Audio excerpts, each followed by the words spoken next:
today about my background, where I'm from, which was already told you all, and how I landed here in South Florida. I was born in New York. How unusual for South Florida.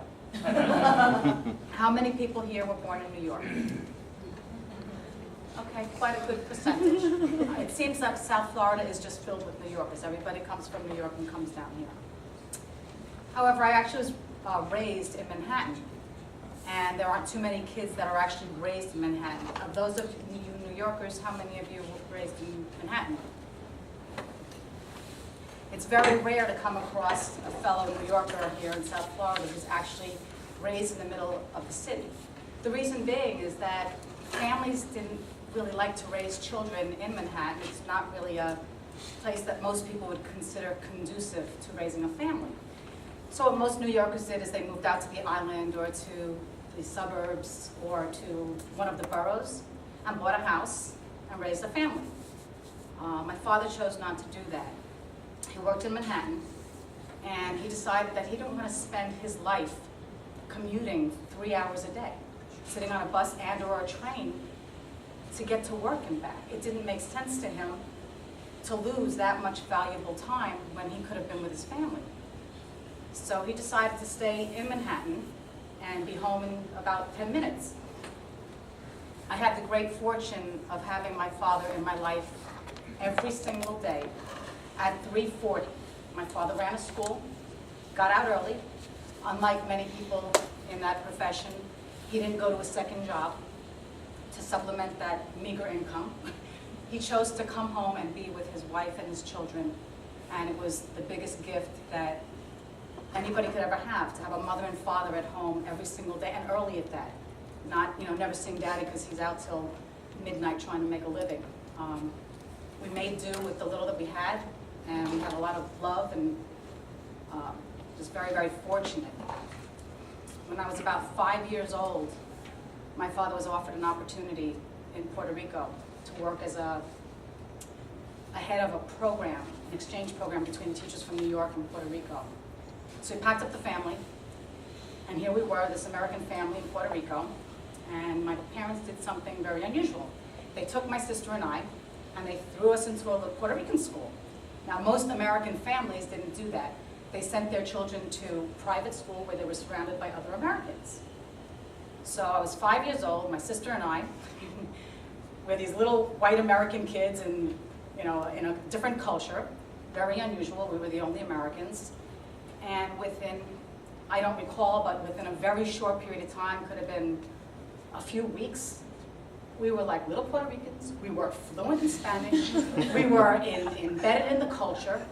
And that was our lifestyle. And again, another wonderful gift to be able to just melt into another culture with all different types of people, feel comfortable too.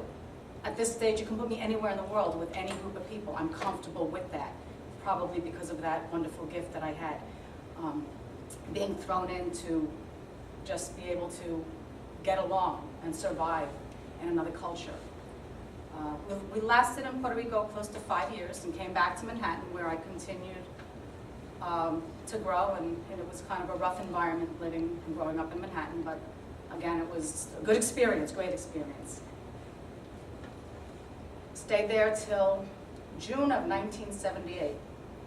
Kind of dating myself, but I graduated college in June of 1978, and at that point in time, my father said to me, okay, it's time to pay rent. And I was like, this wasn't resonating with me very well. I was like, rent? Judy's not paying rent, Kathy's not paying rent, like none of my girlfriends were paying rent. And he said, well, we did our job, you're out of school, now it's time to pay rent. I didn't like that idea. Of course, back then I didn't realize another wonderful gift, teaching me to be independent, being able to take care of myself, unlike our children today.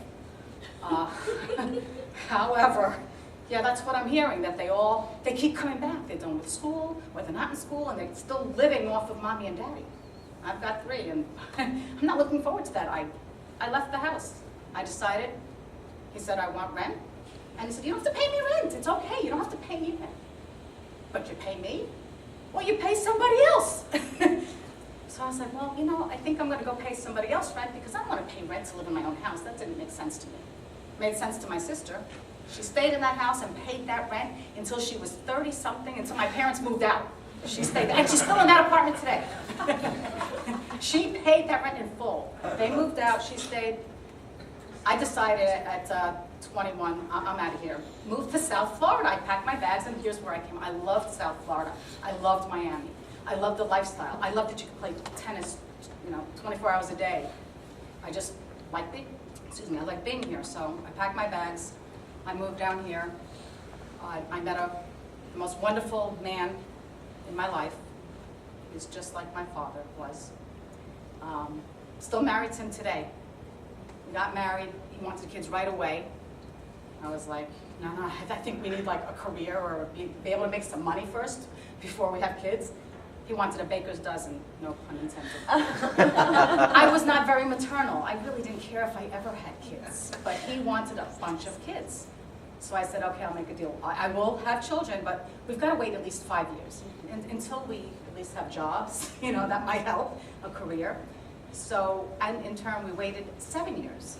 I think we were having too much fun, enjoying life and enjoying not having that responsibility that somehow I wasn't bummed about it until about 7 years later, and then the clock was ticking.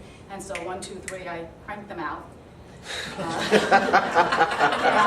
He wanted that fourth so badly. I have 2 boys and a princess.